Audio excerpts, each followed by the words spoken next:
चल जइबू सैया के घरवा ललका जोड़वा पहिन। कहतनी सच बात बुझल मजाक दिन उतर गए बसनी चढ़ के।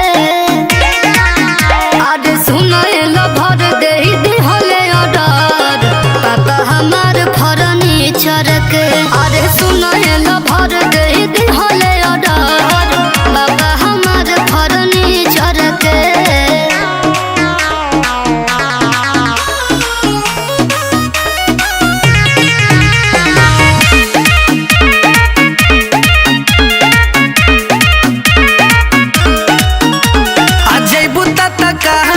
पूछबू नहाल जाई के ससुररिया में आहो जइबू जहान ईद के तू चाहन बैठते ही गड़िया में।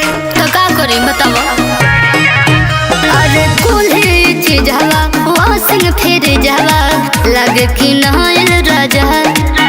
अरे मेहंदी महावर हाथे पसहजी मड़ावा दरवाजा। सुनी तोहर बोलिया लहकेला गोलिया कोह के मनवा भीतर के। अरे सुनल भर दे दिहले ऑर्डर पापा हमार फर्नीचर के। अरे सुनल भर दे दिहले ऑर्डर पापा हमार फर्नीचर के।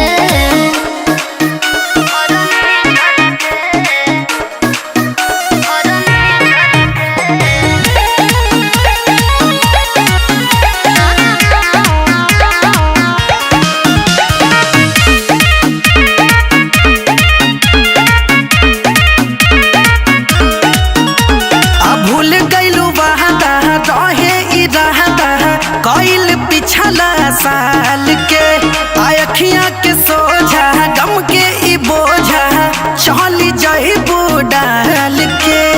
अरे ना पागल ऐसा मत सोचा। बुझ मजबूरी करता दूरी पापा के पगड़िया। अरे सुनो ये चांद ना हो हरान लेते रहब खबरिया। चुमबू गुलाब तुअरी न महताब के मारी तर के। अरे सुनो ये भर दे दिहले ऑर्डर पापा हमार फर्नीचर के। जब ऑर्डर दियाइए गेल बा आ तू तो मनबे ना तो चल दू चार ढूंढ हमरो से मरवा चल। अरे सुनो ये भर दे दिहले ऑर्डर पापा हमार फर्नीचर के। अरे सुनो ये भर दे दिहले ऑर्डर पापा हमार फर्नीचर के। हाय आईफोन वाला आजो जाके बियाह कर। बियाह के मजा लेबू दूसरा से आईफोन चलेबू हमर तोरी मैया के पहिया पूंजी।